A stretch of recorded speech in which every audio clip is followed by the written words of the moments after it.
Assalamualaikum warahmatullahi wabarakatuh.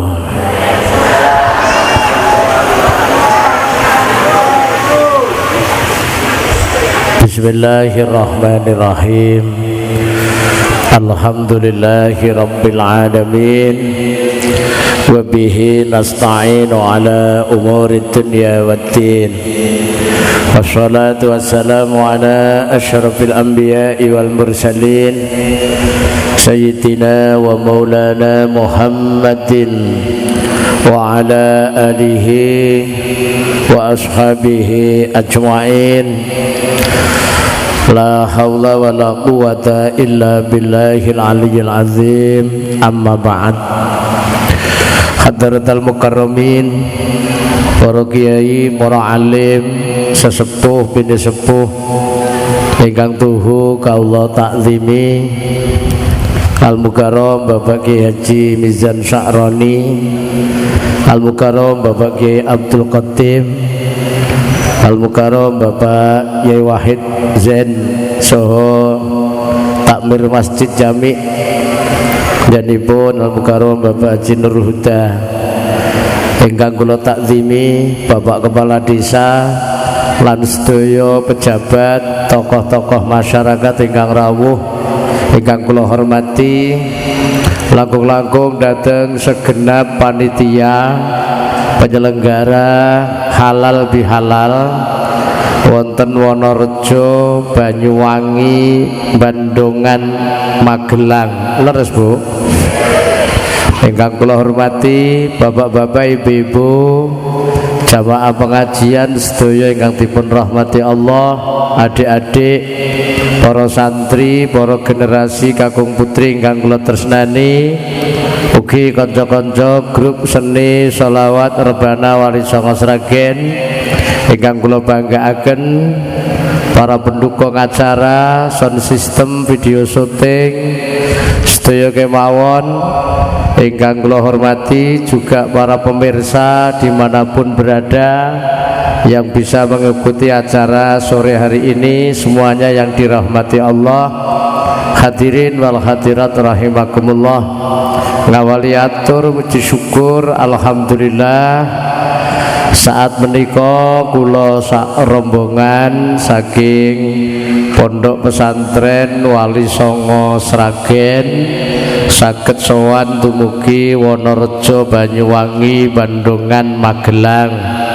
Bu, pun pirsa Sragen, menati ndak Sragen, monggo menawi ndak Sragen pinarak kersane tambah akrab pas sederekane ngeten nggih.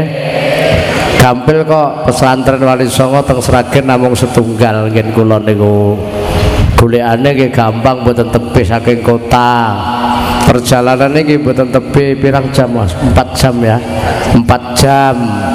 Niku numpak kendaraan, nek mlaku ya rung tau nyoba aku. Monggo mengke pinarak teng Sragen. Alhamdulillah santen niki kula sak kanca saged sowan mriki sareng-sareng panjenengan sedaya nderekaken acara halal bihalal kanthi manggih wilujeng. Nggo disyukuri alhamdulillah. Kula sak rombongan ngaturaken matur nuwun sanget atas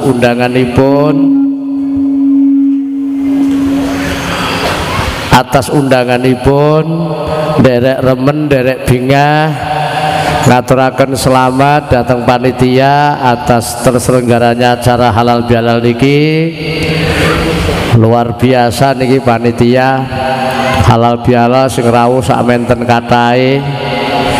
Wau enten acara drum band bareng ya Bu. Terus pawai sepeda motor ren wau. Sepeda motor iso selawatan lho, ren iso selawatan lho, luar biasa. Sing rawuh sak menten katahe, sone nggih jelas nggih swantene buke sae nggih.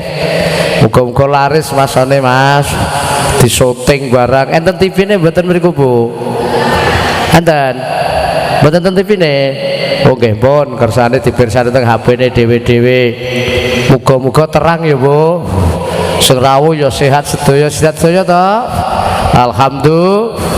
Jajal dikasih aplaus tepuk tangan untuk panitia luar biasa nggih. Oh berarti sing gak tepuk tangan ngantuk ketake. Kula sak rombongan derek remen sangat Bapak Ibu, mboten saged urun napa-napa. Saged namung urun donga rak mboten napa nggih. Pareng urun donga pareng. Nggih. Dongakne mugi-mugi acara sonten niki dipun ridani Allah. Dados amal soleh, beto manfaat dunya ngantos akhirat. Allahumma amin. Sholawat lan salam mugi katur dateng panutan kita Nabi Muhammad sallallahu alaihi wasallam ingkang kita dereki tindak lampahipun, ingkang kita tiru akhlakipun, saha ingkang kita tenggo-tenggo syafaatipun. Mugi-mugi kita sedaya sak keluarga, sak anak turun diakui dados umatipun Nabi Muhammad sallallahu alaihi wasallam saha pikantuk syafaatipun. Amin Allahumma amin. Bapak Ibu jamaah sedaya ingkang hormati, ampun Mas kok kathah men. Kula pun maam barang kok. Kula nek ngomong mboten ngombe ya Mas. Ngombene pas gak ngomong. Nggih, matur nuwun. Halal bihalal niki rak ben taun dianten nggih Bu nggih. Sae mboten. Nek sae diteruske napa mboten? Teruske nggih. Dados halal bihalal niku tradisi utawi budaya pakulinan sae sing pun melampah tenggene tanah Jawa mriki umumnya teng Indonesia. Jadi sing ana halal bihalal namung Indonesia Bu. Mriki rak Indonesia to. Nggih. Sing luar negeri kok mboten enten. Pementen nggih sing enekne cah Indonesia ngaten. Napa gremes ya Bu? Ya Allah, engko ndonga sekedap nggih. Ndonga saestu nyuwun terang maos surat Al-Fil ping 3 engko kula derek nggih. Bismillahirrahmanirrahim. Alam tara kaifa fa'ala rabbuka bi ashabil fil. Alam yaj'al kaidahum fi tadlilin wa arsala 'alaihim dhayran ababil tarmihim bihijaratin min sijil faj'alahum ka'asfin ma'kul. Bismillahirrahmanirrahim. Alam tara kaifa fa'ala rabbuka bi ashabil fil. Alam yaj'al kaidahum fi tadlilin wa arsala 'alaihim dhayran ababil tarmihim bihijaratin min sijil faj'alahum ka'asfin ma'kul. Bismillahirrahmanirrahim. Alam tara kaifa fa'ala rabbuka bi ashabil fil. Alam yaj'al kaidahum fi tadlilin wa arsala 'alaihim dhayran ababil tarmihim bihijaratin min sijil faj'alahum ka'asfin ma'kul. Alhamdulillahi rabbil alamin. Pun ya Allah nyuwun terang riyen Gusti nembe ngaji muga-muga terang ya Bu. Allahumma. Nek Jawa ya Jawa muga-muga beto berkah nggih. Allahumma. Monggo kalih usaha ngiyup sing mboten uman iyupan ndang pados panggonan. Ampun ngantos kejawaan. Sing penting awake dhewe wis ndonga ya Bu ya. Wong ora iso apa-apa isane ndonga engko sing ngabulke Gusti Allah. Terusé saged niki. Dugi putih wau cek cerita halal bihalal. Halal bihalal niki kula wangsuli tradisi ingkang mlampah sae tenggene dhewe mriki. Niku asline namung label niku namung jeneng Bapak Ibu. Jeneng acara pengajian nek wulan Syawal iki jenenge halal bihalal. Engko nek wulan Maulud ra enek mauludan, enten Bu. Engko nek Rejab wonten peringatan Isra Mi'raj, bener ta? Nek Ramadan ana nuzulul Quran. Lah iki Syawal jenenge kegiatane apa? Halal bihalal. Asline ngoten. Lah isine halal bihalal niki nggih nindakake sunahe Kanjeng Nabi Muhammad sallallahu alaihi wasallam. diantarane ya minimal 3. Setunggal saling maaf memaafkan diantara kita, nggih bener lah. Nomor kali silaturahmi, nggih bener, ini do nyambung pas seduluran. Nomor 3 sing nom ngurmati sing tua, bener nggih. Niku ajarane Kanjeng Nabi, sing tua menyayangi sing luwih muda, ngaten. Terus dikemas nggo nadah jenenge halal bihalal. Asline nggih mulai nika Bu, bar salat Idul Fitri nika. Berkah kula njan sedaya bar poso Ramadan sebulan gitu, atine seneng, dosane di ngapura, terus genti njaluk ngapura ing antarane samene gesang. Ra ngoten to nggih. Mulane wonten ing dinten Bodho niku sedaya tiyang niku seneng sedaya. Winginane mboten enten wong susah Pak nggih to. Wabeh seneng sing merantau mulih nggih Pak nggih. Wis gak mikir ragate pira. Estu kendaraan rauman pesawat ya sepur, rauman sepur ya bis, rauman bis ya nge-Grab, rauman ngono ya ngojek, nek rapid montore dhewe tumpaki wong 5 ngono ya Bu ya. Wis ora urus, pokoke sing penting iso silaturahim, ketemu keluarga, atine seneng. Mulane bodho niku aja susah nggih Pak nggih. Bodho ki hari gembira. Ngoten. Muga-muga dosa kita di ngapura. Amin Allahumma amin. Diseling lagu sih Mas yo, kalau tak nyanyi lagune Idul Fitri. Dereng metu to? Ya, Idul Fitri. Mangke selawatan ya, Bu. Mau selawat sareng-sareng. Monggo lho sing kejawaan ngiyup, sing kejawaan ngiyup. Allahumma sholli ala sayyidina Muhammad. Enggak, Idul Fitri dulu kita sambut dengan gembira.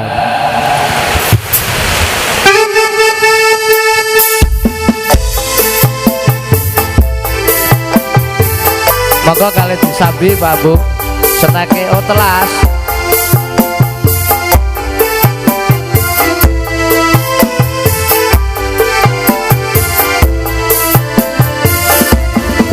Salatullah salamullah ala toha Rasulillah. Salatullah salamullah ala yasin habibillah.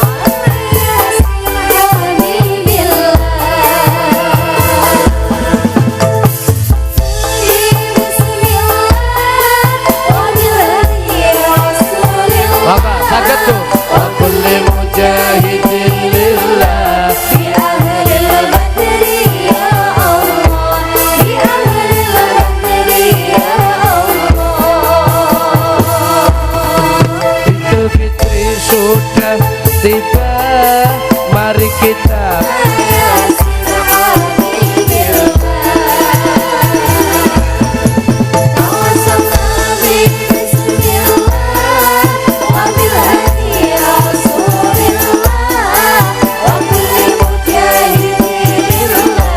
bi ahlil badri ya Allah.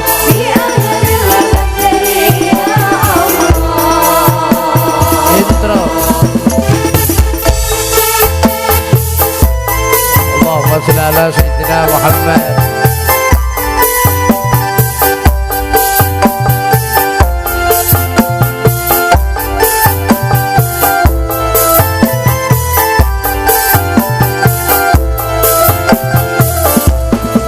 Hari ini hari lebaran, mari kita sungkem-sungkeman, mari kita salam-salaman, saling maaf memaafkan.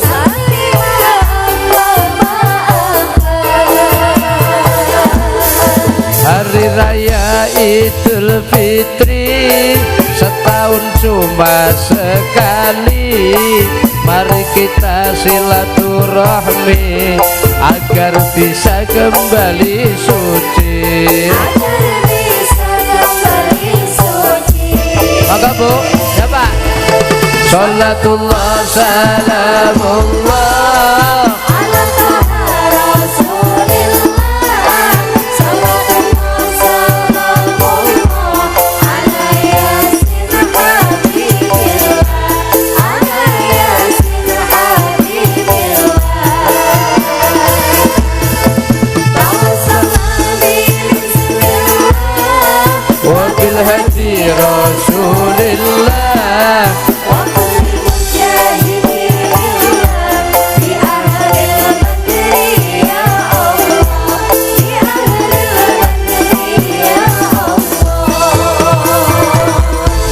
sholli ala sayyidina Muhammad. Pripun? Saire jelas to, Bu? Diteruske niki nggih. Dadi kula baleni halal bihalal niki wadah mawon. Isine nggih sing kula aturke wau diantaranya ada 3 macam.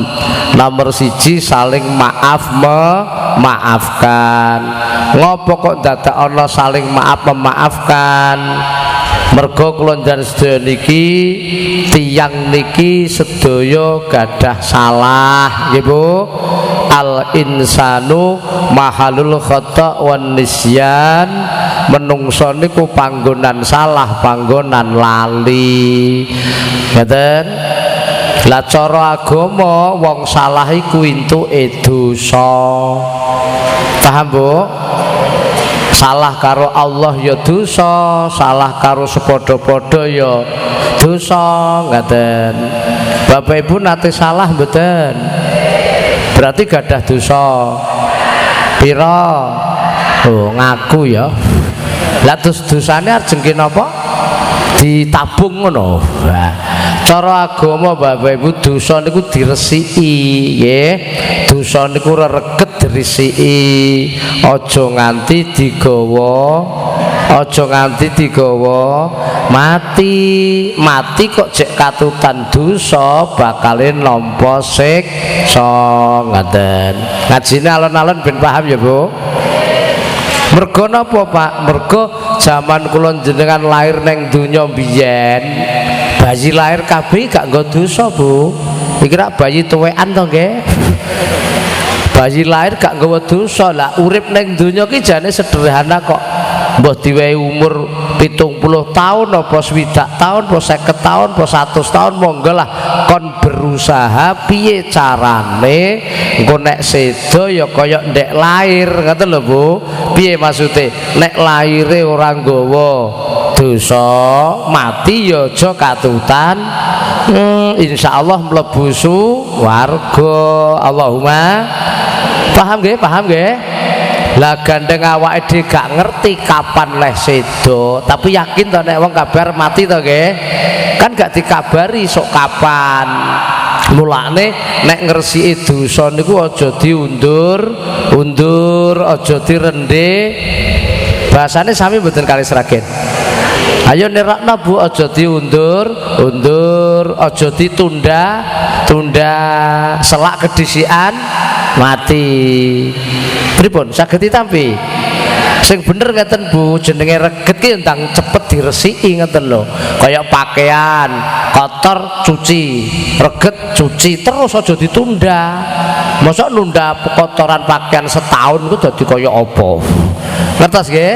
Nah, reget ndang dikumbah, kok pas dienggo ngaji, pas pakaiane bersih ngono. Sami ngresiki dosa ya ngono. Nek salah karo Allah ya ndang njaluk ngapura Allah akeh lek maca istighfar. Ngoten ta Bu?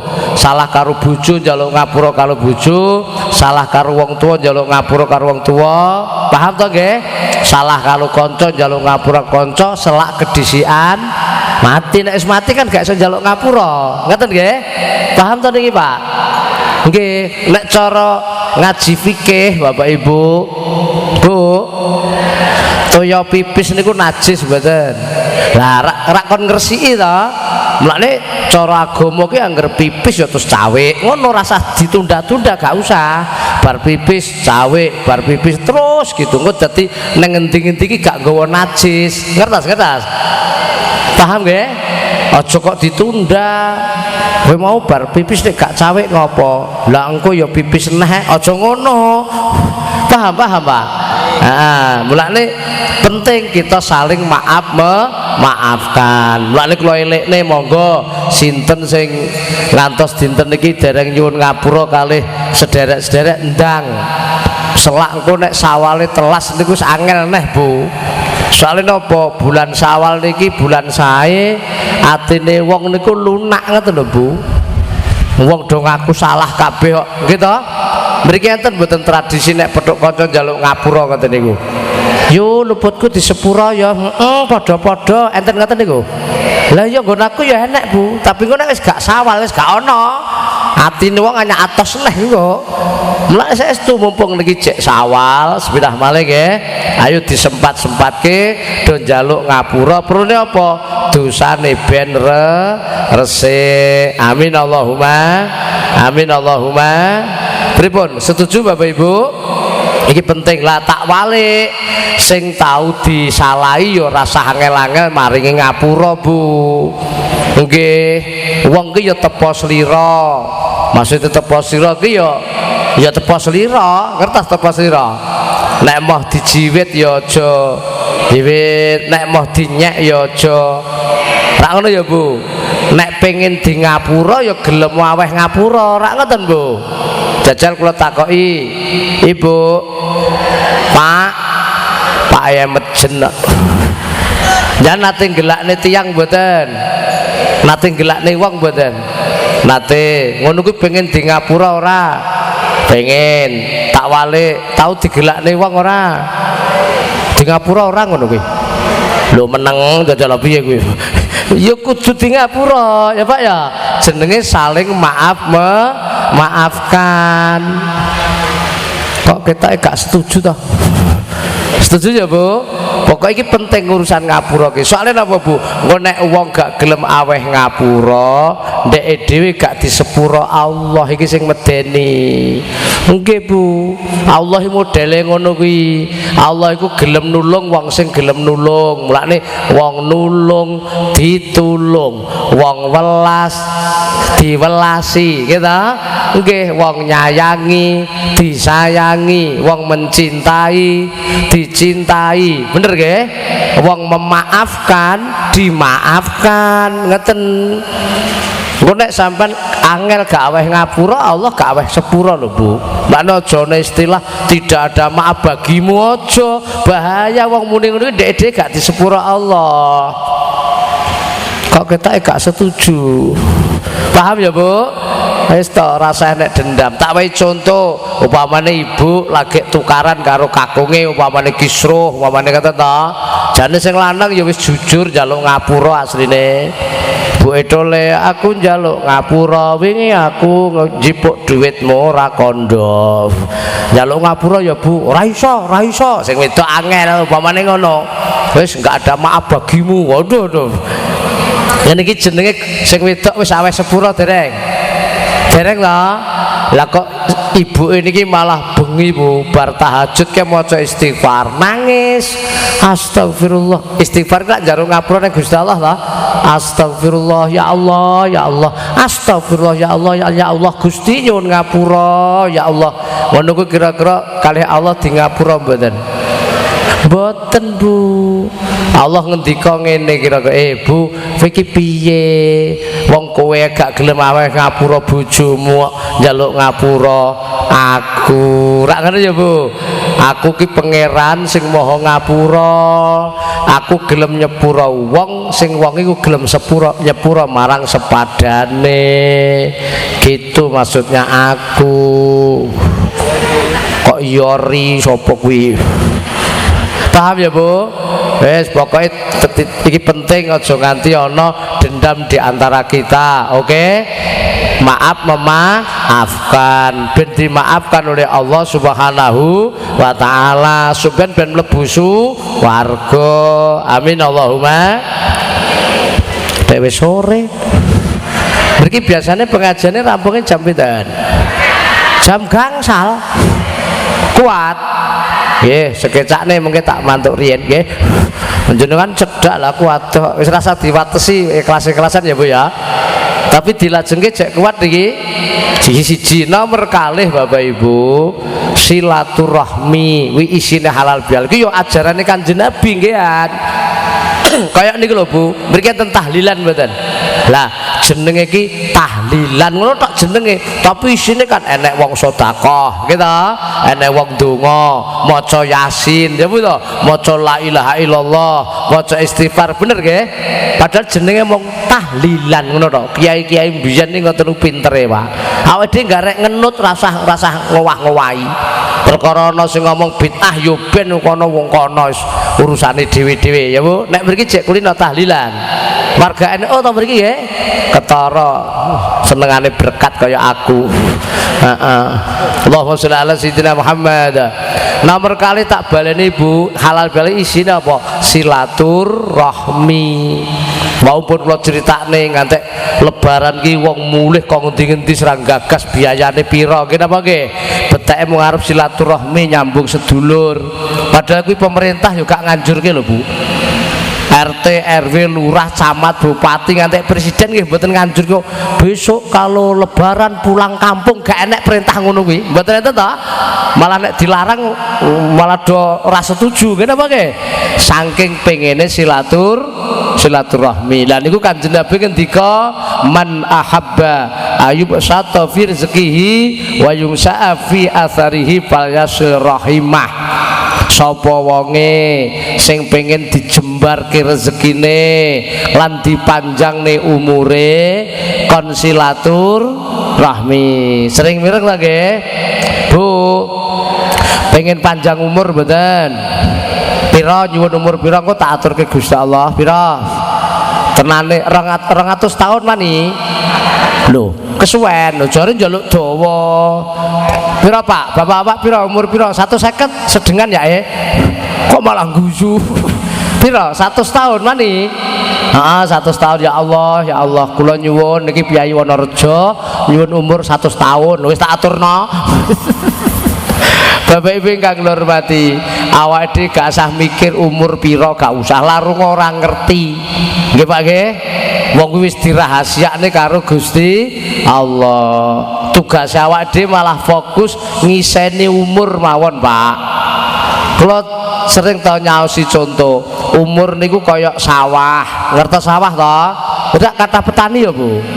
Maksudnya ana sawah ki ombo tapi bero. Beroe cara mriki apa? Sing gak ana tanduran iki apa jeneng? Nggih bero ngetas nggih. Lah iya. Jajal Bu Mang bayangne, sawahe ombo tapi bero gak nek tandurane. Besok iso panen. Lah iya enek umur ki 90 tahun, 100 tahun tapi blas gak ngibadah. Besok ning akhirat panen apa rak kosong ya Bu ya. Paham omongan kula Pak? Enek sawah ki ciut tapi tandurane akeh, sae-sae yo panen. Maksudnya ana wong ki umure jane gak patek dawa Bu. Kadang ana umur mung 30 tahun, 40 tahun ning ngibadahe kathah. Lah awake dhewe iki gak iso apa-apa isane mung donga, nggih ta? Nyuwun kali Allah muga-muga umure dawa. Ngibadahe kathah. Amin Allahumma. Paham ya Bu ya? Lah Kanjeng Nabi ngendika nek pengen dijembarke rezekine, dipanjangne umure kon silaturahmi iki nyambung paseduluran. Aja medhot sedulur Bapak Ibu. Jenengan pedhot karo wong ngono kuwi berarti medhot rezeki ngeten lho maksude. Pengen jembar rezekine mboten? Disambung terus karo kanca ya sambung, karo dulur, karo tangga, karo anak, karo bojo, karo wong tuwa, karo mantu, karo maratuwa, karo ngoten nggih, matuk nggih. Kok ketoke gak setuju. Terus pertanyaane, napa Pak Yai kok silaturahmi kok iso jembarke rezeki? Ra ngoten pertanyaane. Ngeten lho Bu, Allah niku nek andum rezeki lan mboten ditibakne ka langit mabok ora mboten. Tapi dilewatke wong ngeten lho, dilewatke wong. Mergo wong iku derajate khalifah fil ardi. Wakile Gusti Allah ning donya ngendum rahmat. Sampeyan pedhot karo wong, pedhot rezeki. Tak wae contoh Bu, mirsani kula. Bismillahirrahmanirrahim. Niki rak rezeki kula to. Ketinggal keng mriku. Wedang niki rak rezeki kula, nggih. Niki sing ngladeni kula niku wong pirang juta, Pak. Gak iso ngitung kula. Niki wau lagi kula ombe Bu, wedang teh legi.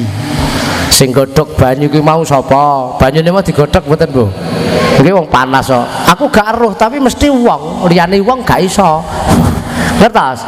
Malaikat ya dudu, kewan nggih mboten. Sing iso dadi khalifah iki namung menungso ngoten lho. Tapi banyu niki mau sing nyeduk sapa aku ya gak roh, mesti wong. Mung butuh ngladeni kula niki. Pabrike gelas ngendi, sing tuku gelas sapa, sing nggawa gelas sapa, ra wong kabeh to, Bu. Legi berarti ana sing nandur tebu. Nggih no, ning nandur tebu ya wong. Gitu, ana sing tuku gula, macem-macem niki sedaya tiyang. Ngono kuwi sampean gak sah melu ngurusi, gak iso. Sing ngurusi Allah. Kuwasa Allah ning urusan rezeki. Kudune yakin urip niku. Bener nggih? Lah umpama Bu, kula wau kok pedhot wong sitok mawon. Gak sida ngombe iki aku, Bu. Pedhot wong siji iki wau pamane Bu, wis digawe panitia tenggene panitia mriko to. Wis ngomong ngene iki, kuwi engko unjukan diaturke Mbah Makruf nang panggung, ora ngono to, Bu. Ndelalah pedhot wong sitok, gak enek sing laden mrene ngono lho. Sida ngombe iki ora aku. Sing laden mau wong apa dudu? Lah ya, ngertos maksud lho, Bu. Aja medhot wong. Alah, malah kaya sulapan aku. Tapi paham nggih? Coba diangen-angen. Mulane jenengan Bapak Ibu tak baleni, aja medhot paseduluran. Jenengan ngangge kerudung niku sing gawe sapa? Dudu sampean dhewe. Wong liya lho. Mulane disetel ben gak susah. Sampai nek nyambut gawe aja golek rezeki niatmu, Bu. Wong rezeki sing ngatur wis Gusti Allah. Awake dhewe gak iso. Nggih ta? Nyambut gawe niku niate nglakoni perintah Allah melu andum rahmat ngoten. Ora penak ning ati. Tak dodol klambi to. Makili Gusti Allah ngedum klambi ning wong-wong ngono, Pak. Engko sampean nek dodol klambi ra entuke dhuwit, nggih to? Rasa mbok goleki engko entuk dhewe lah dhuwit batimu ku ya sing maringi Gusti Allah. Ayem. Nek mathuk ora mathuk ya wis. Wong do mbulet, wong rezeki wis dijatah kok mbok goleki. Susah akhire. Gak iso sampean. Iki nek sing ngurusi aku dhewe gak kelakon, Bu. Iki mau aku nyeduk banyu dhewe, tak godhog dhewe, kompore gak dhewe, ra iso. Enak ben dilakoni wong-wong awake dhewe garek nampa. Alhamdulillah. Rezeki ngoten niku. Paham ora iki? Ngoten nggih, disambung terus nggih. Nomor kalih ndawakne umur.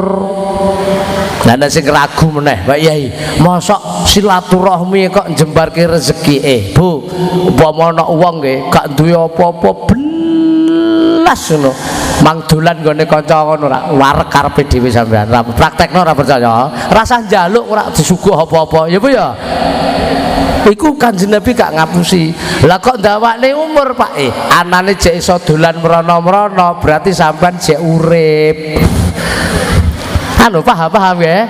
Wis to, pokoke urusan wong niki aja dipedhot.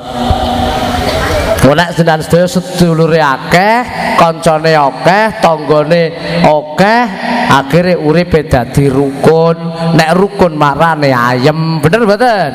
Lah wong iso rukun iki nek nyambung. Kenapa nggih? Ora nyambung ya gak rukun, Bu. Wong sampean karo bojo lagi gak rukun ngono ya gak sambung kok. Lewat ya meneng ae mecoco ngono ae gak nyambung blas. Kadang-kadang nyambungnya elik setan. Demit ngono. Elik ngono kuwi. Gak rukun karo tangga ya gak enak, bener mboten?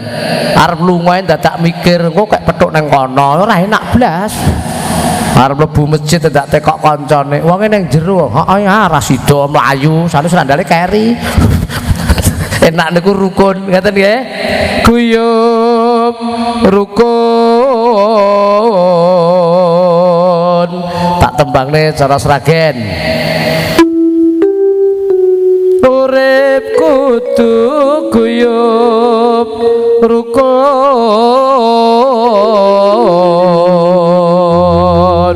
Aja turu kok aku isin no.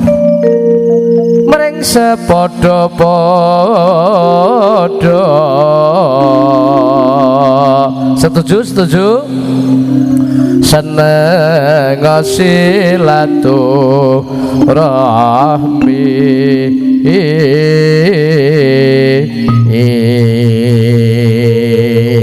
Wah, do lali utang nang iki.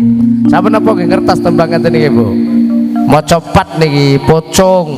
Kok pocongan iki sapa? Pocong. rukun gawe santoso cerah gawe bubrah.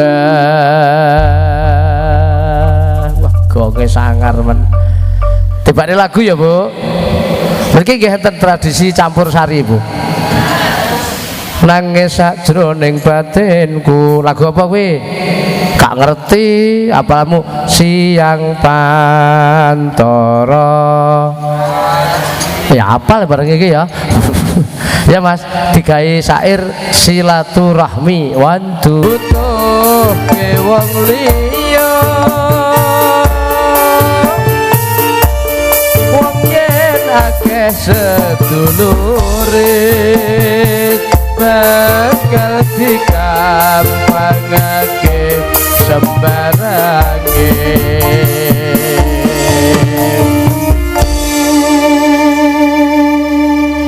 Kok malah kaya wong mantu Mas.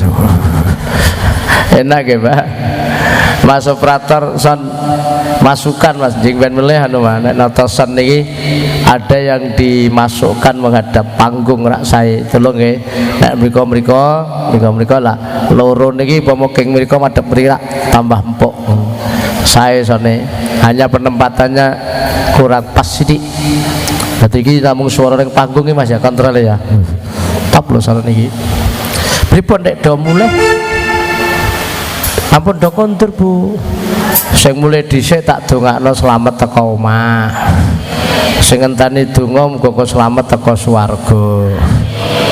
Adil Bu kan mulai dhisik pengene ndang teko omah to lha yo dongane selamat teko omah nek rampung ngaji rak pengen mlebu swarga lha yo selamat teko swarga. Amin Allahumma. Ayo njogo kerukunan aja nganti pedhot dene kekancan anggone padha tetanggan uga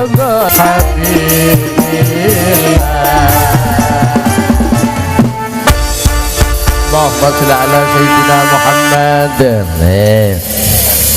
Pripun cek kuat niki Bapak Ibu. Silaturahmi ini disambung terus nggih. Nek kira-kira salah ndang njaluk ngapura, rasah di tunda-tunda kok nek malah dadi dendam mboten sae. Ngaten nggih. Terus nomor 3 wau Bapak Ibu, lebaran niki hal-hal niki sing nom ngurmati sing tuwa. Tata krama kan itu nggih. Wong tuwa nyayangi sing nom.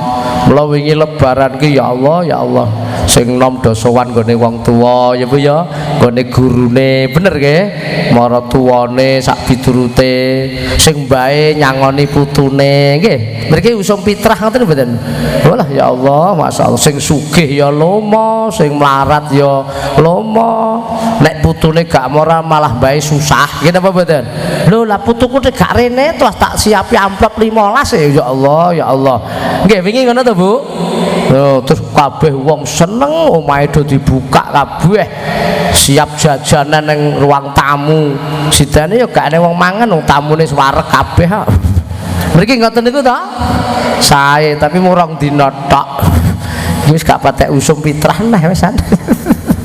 Allahumma sholli ala sayyidina Muhammad. Lah niki lebaran. Lah sakniki kula aturaken Bapak Ibu dawuh Kanjeng Nabi Bismillahirrahmanirrahim. Laisal id liman labisal jadid walakinnal id liman ta'atuhu tazid. Sing diarani id niku dudu klambi anyar ngoten lho Bu. Kan enek to lebaran ki sing penting seneng mergo klambine anyar. Monggo ya oleh tapi nek wong Islam wong iman santri ya aja ngono ah mosok mung seneng perkara klambi ya Bu ya. Klambi anyar kok ya dadi gombal kok niku nggih. Aja senenge kuwi oleh ning aja ngono tok gitu lho. Senenge bodho ki siji, dosane di ngapura. Allahumma wingi do poso mboten Ramadan.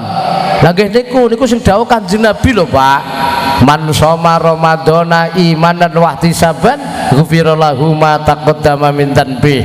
Sapa sing poso neng wulan Ramadan kanthi iman lan ikhlas krana Allah bakal di ngapura kabeh dosane sing wis liwat. Allahumma. Posone tutuk mboten Bu wingi? Tutuk nggih, do utang ora? Monggo sing diutang ndang disaur dhewe-dhewe, aku mung tekok arep nyaur. Ngelekno ya Bu. Bar poso terus bayar zakat fitrah to. Mpun sedaya. Terus do takbiran nggih. Esuke salat Idul Fitri nggih. Lah niku dosane di ngapura terus awake dhewe seneng ngono. Kok gak perkara klambi anyar ngoten ta nggih. Ngoten niku cara tasawuf Bu. Ati kudu yakin lho Pak, gak oleh ragu. Maksudnya engko gak dosaku gak di ngapura, ora oleh ngono. Kuwi berarti nek atimu jek ragu ngono kuwi siji gak percaya karo Kanjeng Nabi. Lho, nomor kali dianggap ngenyek karo Gusti Allah. Gusti Allah Maha ngapura lho Bu, nggih. Kok jek gak percaya ae gak boleh. Kudu yakin mergo syariate wis dilakoni, ya Pak ya. Lah kejaba sing gak poso embuh, iki sing poso iman ikhlas di ngapura dosane. Amin Allahumma. Nah terus do bodo. Lah sing diarani id niku dudu sekedar klambi anyar. Jek Kanjeng Nabi, id niku wong sing taate tambah. Mulane sering mireng to, wulan Syawal ki wulan peningkatan gitu Bu nggih. Ayo Bapak Ibu sareng-sareng kita niati mangke ngibadahi ditingkatke. Amin Allahumma. Ngeten. Cek kuat mirengke Bu. Kalau aturke kriteria ibadah Bu. Ibadah ki renorno. Siji ana ngibadah sing paling gampang. Paling napa? Paling napa? Gampang. Maksudnya paling gampang ku sapa ae iso. Gak usah kudu mondok, gak usah kudu ngaji. Apa bedhekan Bu? Zikir. Napa? Zikir. Niku ngibadah paling gampang. Nek gak nglakoni kebangetan wong gampang lho. Paling gampang sapa iso. Ora kudu ngaji, ora kudu meguru, ora kudu mondok. Contohnya muni subhanallah. Ngono mosok dadak mondok apa? Nggih to? Muni astagfirullah. Ngono mosok dadak mondok pirang-pirang tahun mboten sah. Sapa iso niku? Nggih, bener nggih? Ya Allah, ya Allah. Ngono mosok dadak ngaji. Kuwi sapa iso angger lesane gak cacat pokoke. Kok kita gak setuju toh? Gampang ya Mbah nggih. Engko dipraktekne nggih. Zikir niku makna loro. Siji zikir ki ana maknane nyebut. Nek nyebut berarti nganggo lesan, ya Bu ya. Zikir maknane eling. Nek eling apa? Eling apa? Sing eling napa? Ati. Syukur loro-lorone niku dipraktekne sae. Jenengan nglakoni salah sitok-tok nggih sae Bu. Eling tok gak nyebut ya oleh. Nyebut gak eling ya oleh. Apa meneh malah ya nyebut ya eling tambah sae. Ngoten nggih? Aja blas nyebut ora eling. Lah tuh sebut apa eling apa? Ayo dilatih. Nggih Bu. Kan kathah zikir niku ana subhanallah, ana astagfirullah, ana masya Allah, ana alhamdulillah, ana la ilaha pepet-pepet Allah ngono tok nggih pun zikir Bu jenengan Bu. Nggih, mungkin dipraktekne nggih alon-alon latihan nggih. Nggih Bu. Niki penting kula aturke sebab niki ibadah sing paling gampang ganjarane gedhe. Pripun kok ketake gak setuju? Setuju ya Bu?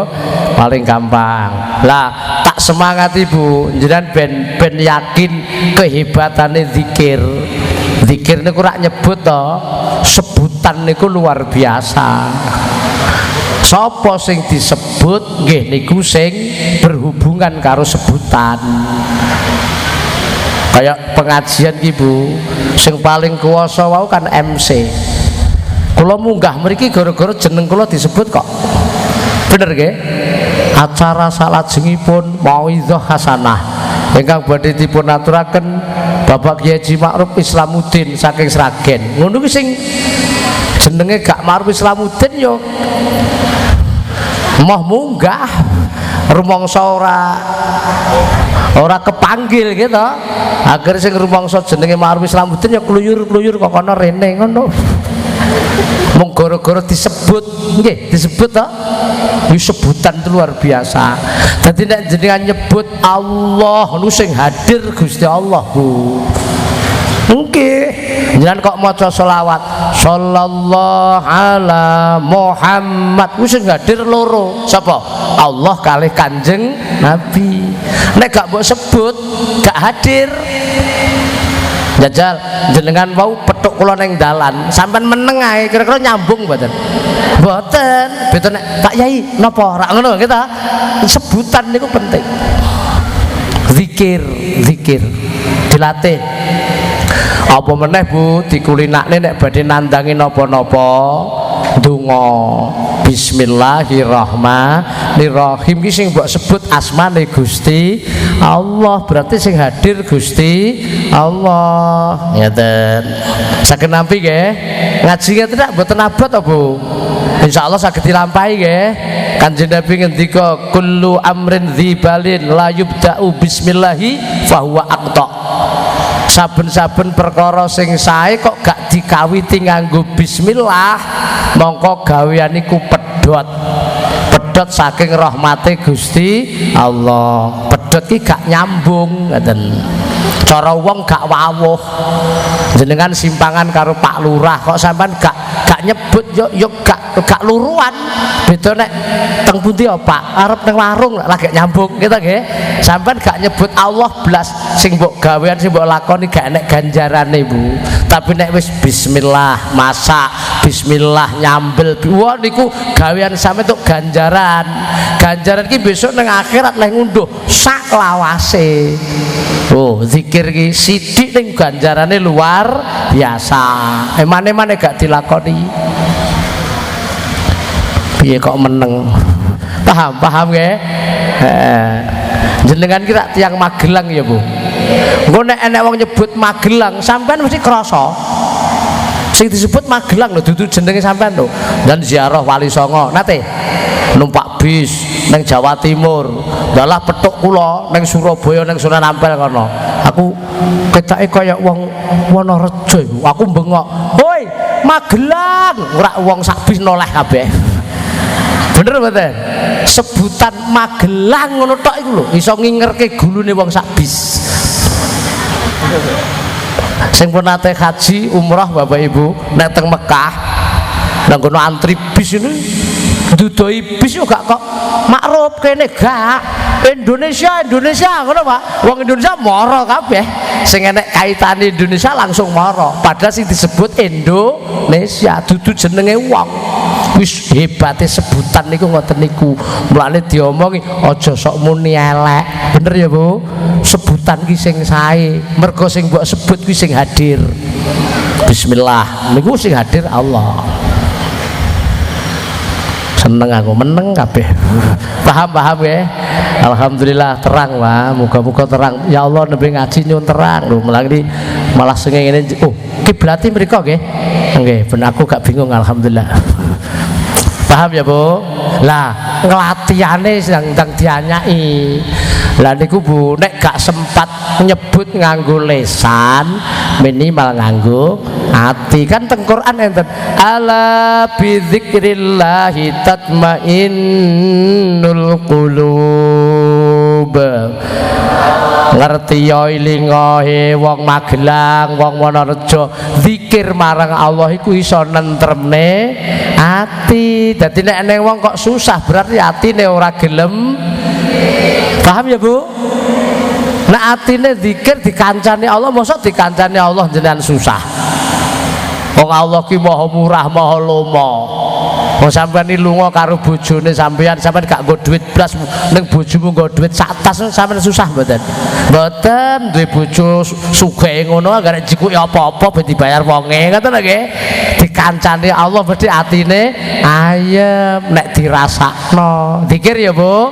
La afdhalul dzikri la ilaha il zikir sing paling utama niku kalimah thayyibah la ilaha illallah diakehi apa meneh kuwi sebutane miftahul jannah kunci swarga enak lho Bu sampean dadi wong iman niku pengen mlebu swarga kuncine wis didum yahno yahene la ilaha illallah kunci swarga to sampeyan garek mlebu apa enek kunci neraka lek ngendum dek kapan ra enek rasa mikir neraka sampean gak enek kuncine mikire swarga ya Bu ya la ilaha illallah kok dilatih Bu asline kok nek latihan wis mapan iso kok ya koyo jaman sampean dhisik jek cilik awake dhewe kabeh jek cilik rak latihan ngomong rak ya angel ya Bu bapak ngono to itu bareng wis lancar ya walah iso bahasa Inggris iso apa-apa mlaku ya ngono timik-timik bruk ditetah akhire lancar latih hati nggih ngoten tetep latihan terus kaya latihan sepeda motor utawa sepeda ontel niku kan yo pertama yo tiba-tiba ngono kadang nyekel setir sikile lali gak mancal gitu wong latihan lho gitu sikile mancal malah setirnya menggok ngoten niku bareng wis lancar kerja otomatis nyepedai iso mripate nyawang dalan cangkeme iso guyon karo bojone sing gonceng sikile ngidak rem gas otomatis bener mboten kurang sitok Bu ati zikir gong dilatih niku jane saged kok Bu jenengan pamane nyambel Bu tangane ngulek sambel mripate ndelok lombok gitu saged to atine mang Allah saged mboten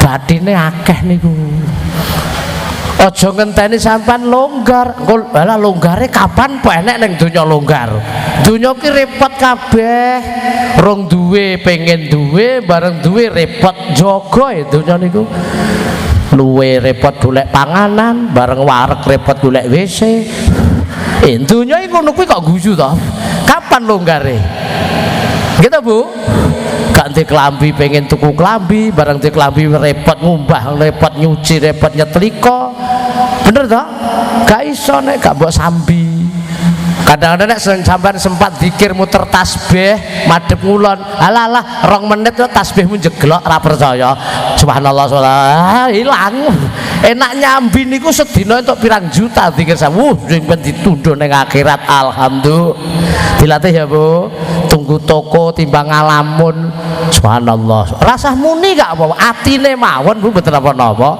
sampean tawar menawar karo wong ngoten niku Allah bareng karo ambekan niku Bu niku mang Allah saged kok ora enek iramane rasa kudu di ngerteni wong Allah pirsa pun yakin ora ayem-ayem karepe dhewe sampean mulih ngaji to turun dalan karo astagfirullah untuk pirang jangkah untuk pirang ewu teko omah dilokne wong yo pinarak sanes wekdal mawon subhanallah mampir kok riya dinae subhanallah kah bisa ngerti entuk lah timbang wiridan muter tasbih bareng entuk 100 langsung tasbih jeglok ya kok ya Bu ya paham omongan kula nggih zikir insyaallah nentremke ati amin Allahumma zikir wengi Mas lagune zikir wengi ya wis jam 5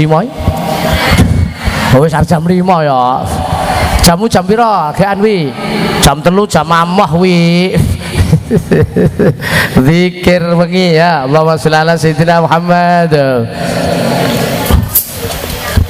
zikir wengi Muhammad kemutan Bu Pak ibadah sing paling gampang jenenge zikir ngoten nggih monggo diucapke saged neng ati tok mboten napa-napa ndang latih ya Bu ya ora sekeca neng ngarep TV mripate nonton bal-balan saged Bu asline Bu tangane ngemil kacang ngono tangane ngemil kacang tangane nyekel rokok gitu tutuke ngemut rokok utawa ngemil kacang ning atine Allah Allah saged mboten iso manglate batine akeh Bu oh ditambah syukur nek longgar ya muter tasbih ngono nek longgar padahal 2 menit jeglok kabeh tasbih enak nyambing ibadah lagi ibadah kok ngenteni longgare kapan ra enak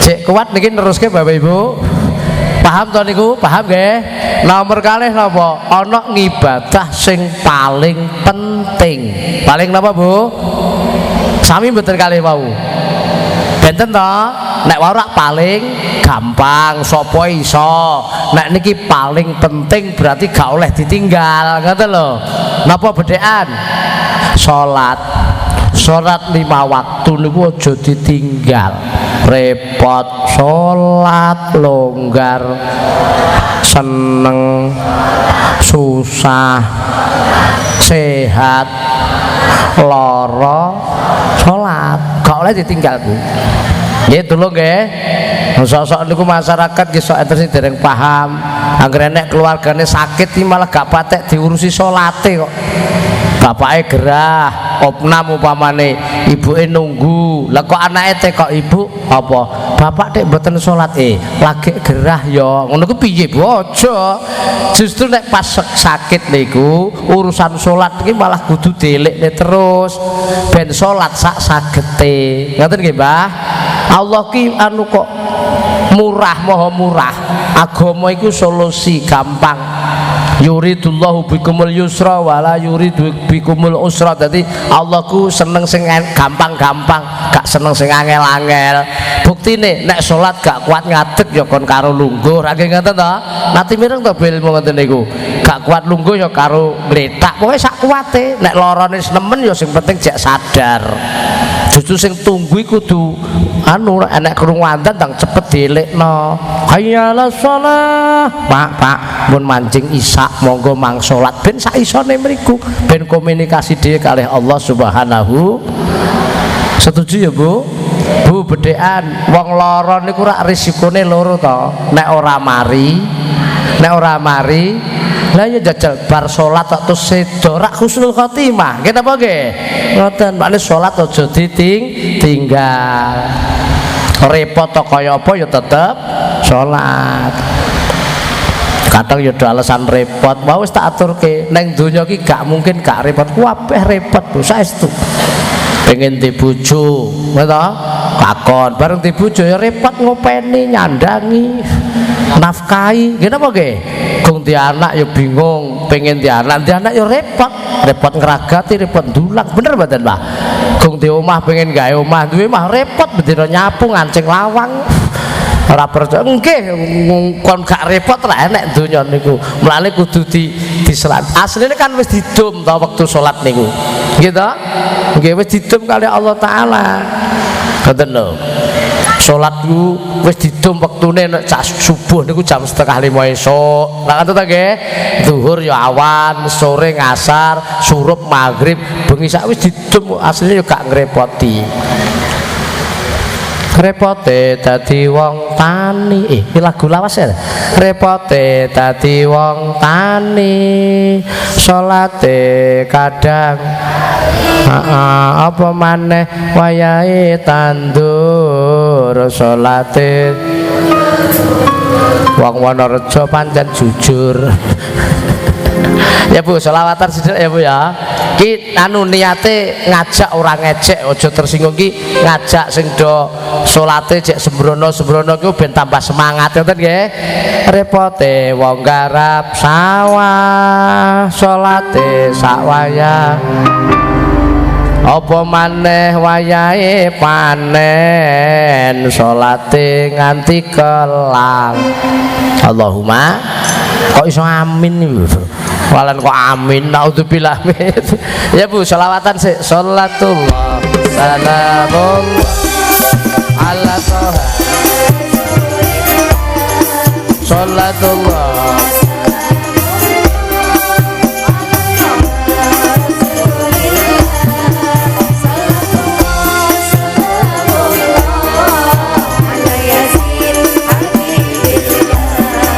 salatullah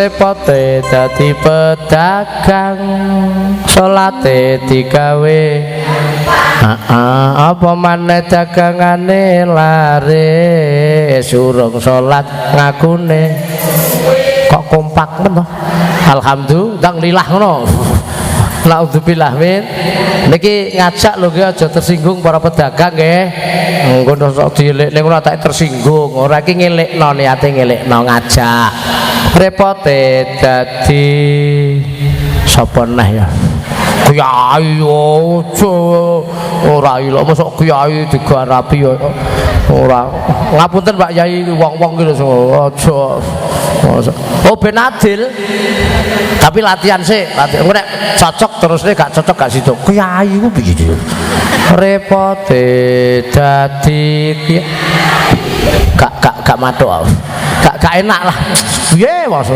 gak enak ibu ngeyel lho ngapunten Pak Yai kula nuruti ibu-ibu wis jajal terus ibu iso ora repote dadi gak penak sih mikir ke nasibe santri bener tak senajan repot wong jenenge kiai salate ora tau ngono kok gak madhuk pancen ngono kok kiai ra tau salat ngono piye ya lha ya kudu golek ukara kok ya ngapunten Pak Yai nuruti wong-wong lho repote dadi ustad sisan no kiai ya ustad ya to ya mikirke nasibe umat rajan repot wong jenenge ustad salate ora tau Allahumma kok gak matuk apa ketae ustad ora tau salat no ustad apa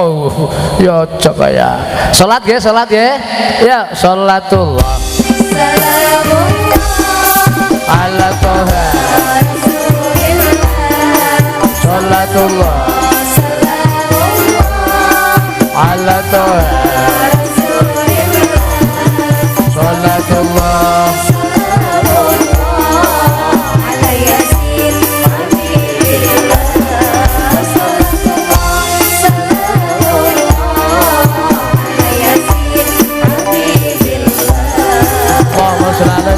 Muhammad kantor setunggal tekane titik ya Bu Dadi wau judulnya ningkating ibadah ya. Ibadah sing nomor siji, ibadah sing paling gampang. Apa wau jenenge? Zikir. Muga-muga saged nglampahi nggih. Nomor loro ibadah sing paling penting, maksudnya ora oleh ditinggal. Apa wujud-wujudnya? Salat. Lah iki sing nomor 3, ibadah sing paling dhuwur. Paling dhuwur. Pengen ngertos mboten? Ridho niku urusan ati. Ridho ki lega ki lilo ki ikhlas. Ngoten nggih. Ibadah paling dhuwur niku ikhlas. Soalnya ngamal apa nek gak ikhlas gak diterima. Bener ngoten nggih. Ayo latihan terus, latihan ikhlas. Mulane kalih ulama wis dituntun lewat fikih niku Bu. Nek niat ibadah rek enek lillahi taala to. Cobi tak tes bareng regu A, regu B, regu C.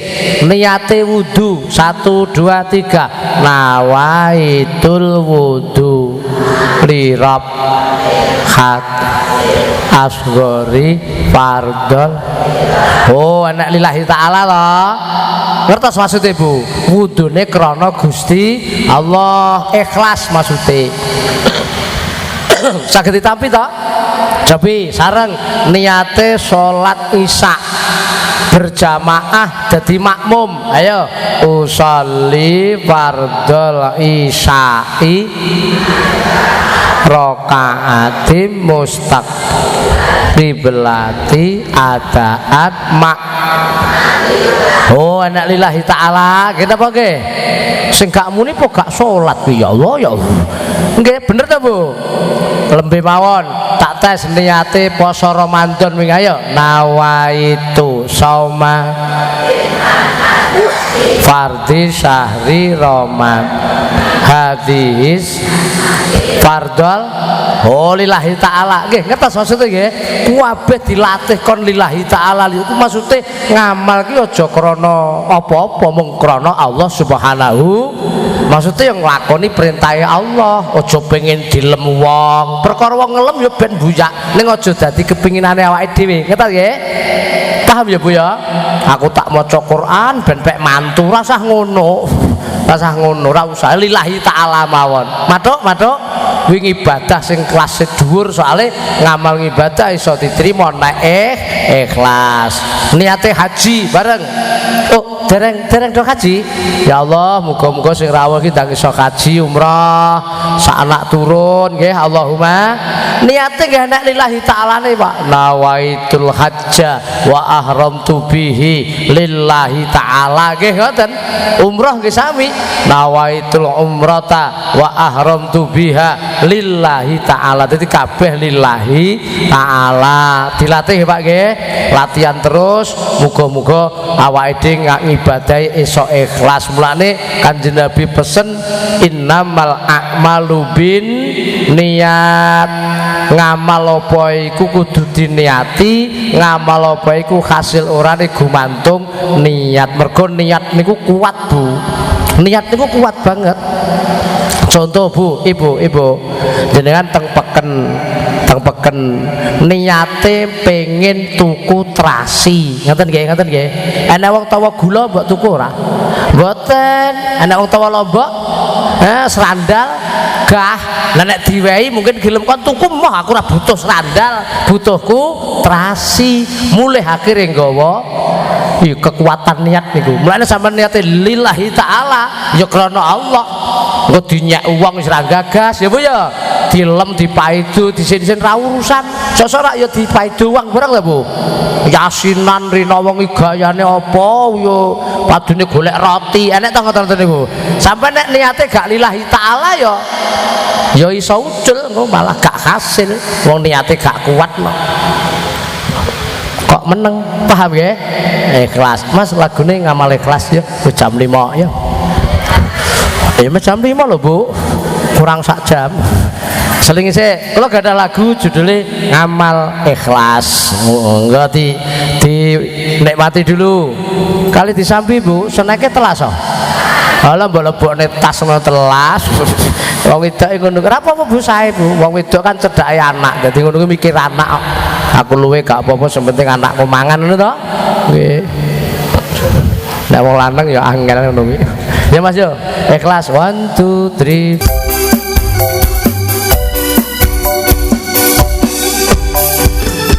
Allahumma Sayyidina Muhammad syairnya jelas betul Bu enak nggih ibu nerakne kleru indahnya aduh enak ya Pak ya tak ganti mulane ngapunten Pak ngapunten mawon mbok menawi nggih mbok menawi kok kapan-kapan kok jenengan ngundang kula melih kan ceramah ngeten iki ya anu Bu kedah sak grupe rebanane ngono ben lagune gathuk lah lagu kula ngeten-ngeten iki oleh latihan angel nganti ramangan nek latihan mangane bar latihan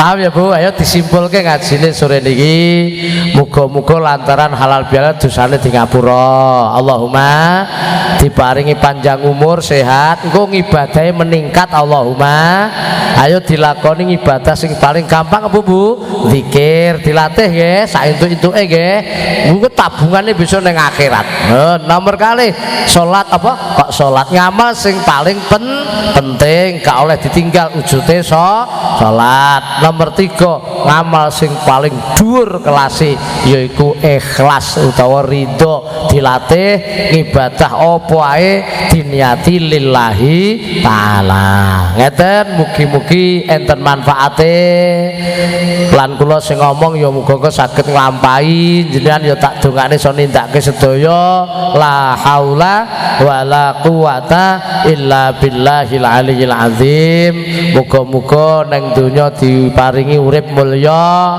benjene akhirat ditakdir iso mlebu swarga Allahumma amin Bu wis karo tengah jam cek kurang apa Lah wis mlebu swarga, engko tak teruske nek metu neh piye ya. Urung salat asar barang. Jane sih kathah Bu sing ajeng kula aturke, saya malah luwih apik jane timbang mau apik iki. Eman-eman tak tokne saiki, sok ben wis ngundang neh ngono ya. Sithik-sithik Bu donga dina soalé griyane kula nggih tebih niki dalah griya nggih repot badhe enten tamu. Nyuwun dongane Pak. Mangke insyaallah jeng Sabtu niku tanggal 11 April Pondok Pesantren Wali Songo Sragen badhe kepanggenan acara ageng Pak. Acara sing ngentenke RMI wilayah.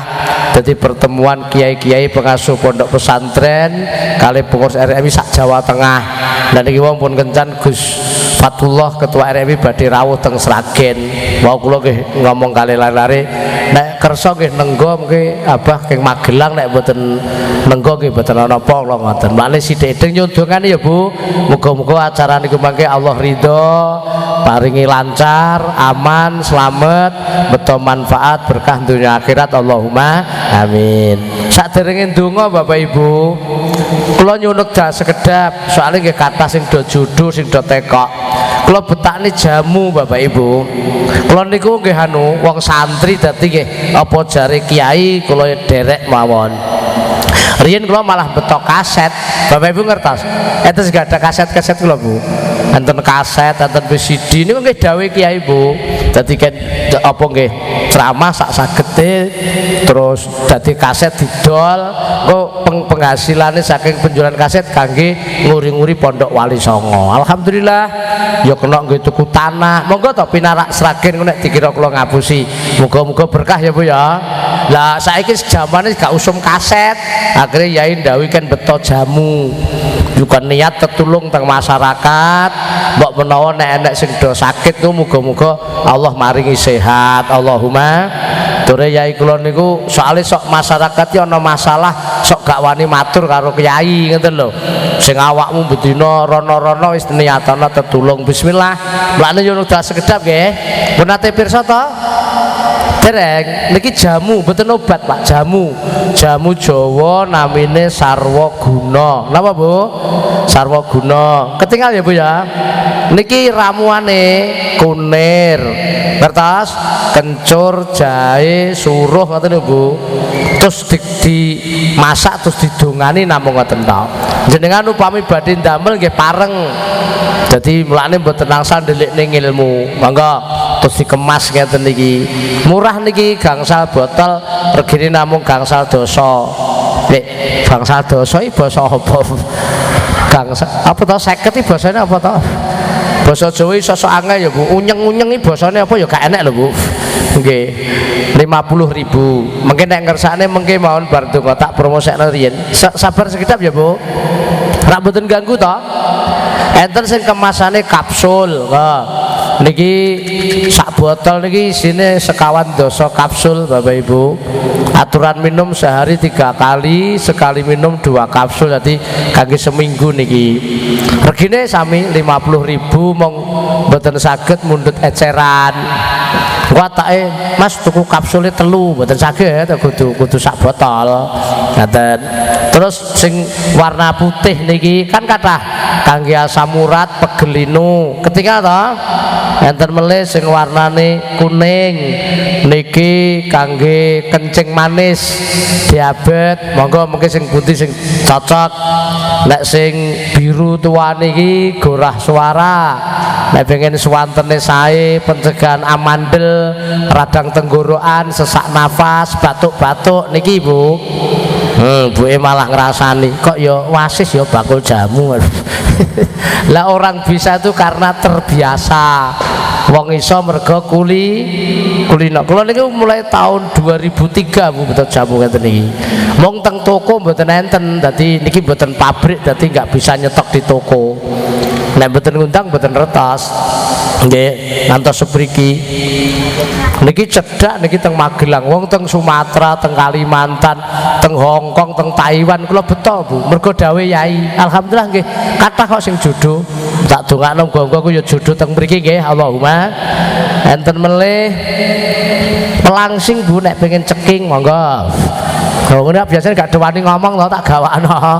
Termasuk sing kelebihan kolesterol, monggo. Sing sedaya herbal.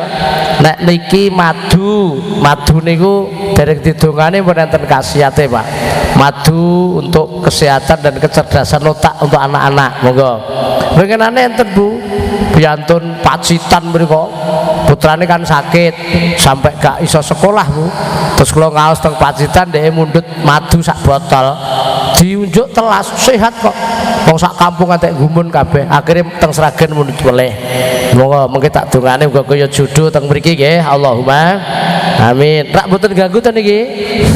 Lah nek niki khusus Bapak Ibu sing wis berumah tangga.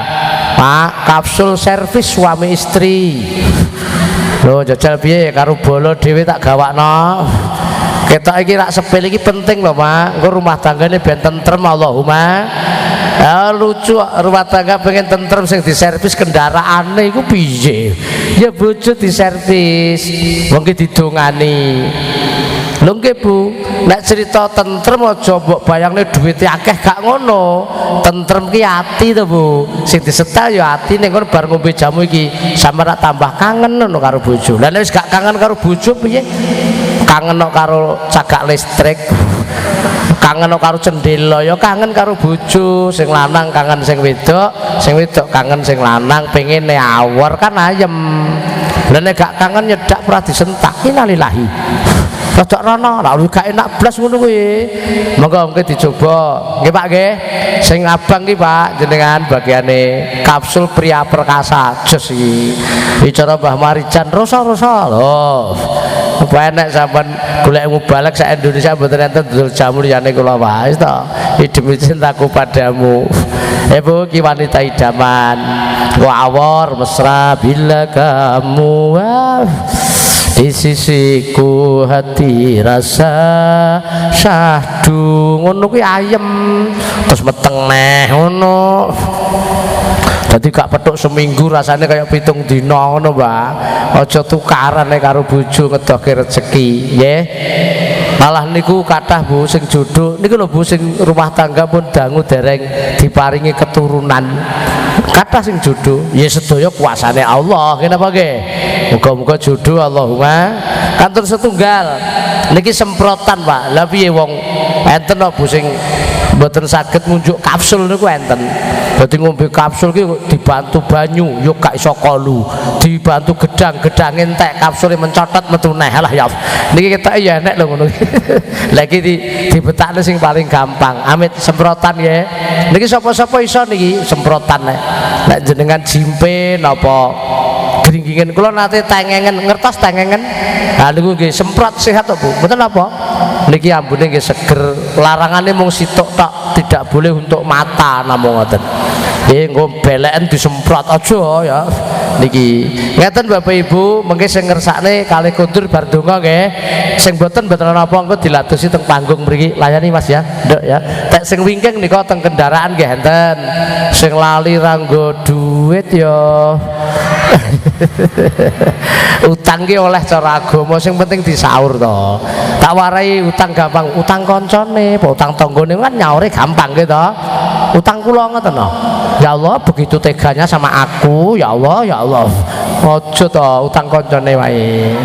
Pesene Pak Yai ngeten, jamu ki ya mung ikhtiare menungso, sing ra iso apa-apa isane mung ndonga nek pengen mandi, pengen mujarab Bu. Sing ngunjukkan ndonga dhewe, atine kon yakini ucapan adalah doa. Dongane ngeten go sareng Mas basmalah. Bismillahirrahmanirrahim. Tombo teko malah wis apal. Nggih dongane niku mboten guyon. Ijazahe pancen niku. Tombo teko lara lunga kan kita ucapan nggih yakin sehat. Sehat. Ngeten Bapak Ibu. Oh, ya Allah cek sitok. Niki anu pinyuwunane kanca-kanca sing do seneng rebana Wali Songo njaluk digawekne buku syair rebana. Monggo nek enten grup selawat ngeten Ibu kula dakwah wit taun 95-an 90-an lah. Nggih rebana ngeten dereng kula wahi terus ceramah tak selingi lagu Jawa enek selawate ngeten iki. Mung versine nggih rena-rena, enten sing versi dangdut, versi campursari, kadang qasidah ning sedaya saire religi, Pak. Kayak dina minggu sing tak tunggu. Ngertos lagu niku sampeyan, Pak? Tak ganti jamane wis jamane dan wong saiki hobine dodolan ana ngomah ora krasan alasane jare golek hiburan. Enak to, Pak? Dolan kok terus-terusan senengane ngajak rombongan ragate padha urunan sing randuwe banjur golek. Oh kok ya iso kok. Enak, Mbak. Utang alah ciwel ngene, Mbah ya. Terus lali omahe anake bojone nganyelake sapa wong sing ora gelo seneng-seneng kok karo wong liya kaya wong wana. Ora kok wonge ra teko ya. Monggo Bu mungkin yang ngersakne regine pira Mas? 30.000. Monggo nek ngersakne sing mboten ten napa. Ngeten Bapak Ibu matur suwun, nggo donga riyen sareng-sareng kula dherekaken nggih. Mas istighfar nggih, Mas istighfar. Astagfirullah Rabbal baraya. Astagfirullah minal khotoya Rabbi zidni ilman nafi'an wa wafiqni amalan shalihan. Amin amin amin ya Allah. A'udzubillahi minasyaitonirrajim. Bismillahirrahmanirrahim. Alhamdulillahi rabbil alamin hamdan yuwafi ni'amahu wa yukafi mazidah. Ya Rabbana lakal hamdu kama yanbaghi li jalali wajhikal karim wa 'azimi sultanik. Allahumma ighfir lana wa li walidina wa li jami'il muslimina wal muslimat wal mu'minin wal mu'minat al ahya'i minhum wal amwat. Ja'alallahu wa iyyakum minal aidin wal faizin wal maqbulin kullu amin wa antum bi khair. Rabbana zalamna anfusana wa illam taghfir lana wa tarhamna lanakunanna minal khasirin. Allahumma ja'alna auladana wa dzurriyyatina wa tarbiyatina min ahlil ilmi wa min ahlil khair wa la taj'alna wa iyyahum min ahli syarri wa dair. Rabbana atina fid dunya hasanah wa fil akhirati hasanah wa qina adzabannar. Rabbana taqabbal minna innaka antas samiul alim wa tub alaina innaka antat tawwabur rahim. Sallallahu alaihi sayyidina Muhammadin wa ala alihi washabbihi wa baraka wa sallam. Subhana rabbika rabbil izzati amma yasifun wa salamun alal mursalin walhamdulillahi rabbil alamin. Al-Fatihah. A'udzu billahi minasyaitonir rajim. Bismillahirrahmanirrahim. Alhamdulillahi rabbil alamin. Arrahmanir rahim. Maliki yaumiddin. Iyyaka na'budu wa iyyaka nasta'in. Ihdinas siratal mustaqim. Siratal ladzina an'amta 'alaihim ghairil maghdubi 'alaihim waladdallin. Amin. Bapak Ibu jamaah sedaya selamat beribadah. Lepat kula sak rombongan nyuwun ngapunten nggih. Mangke cekap nggih nyuwun pamit donga dinonga muga-muga Allah tansah paring kawulisan dhateng kita sedaya. Allahumma kondure atos-atos sing badhe ngersake jamu sarwaguna niki saged diladosi teng panggung. Nggih sabar Bu, nduk lha nduk. Sing wingking nika tenggene mobil nggih wonten.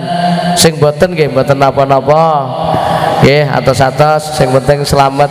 Kula akhiri wallahul muwaffiq ila aqwamit thariq. Wassalamualaikum warahmatullahi wabarakatuh.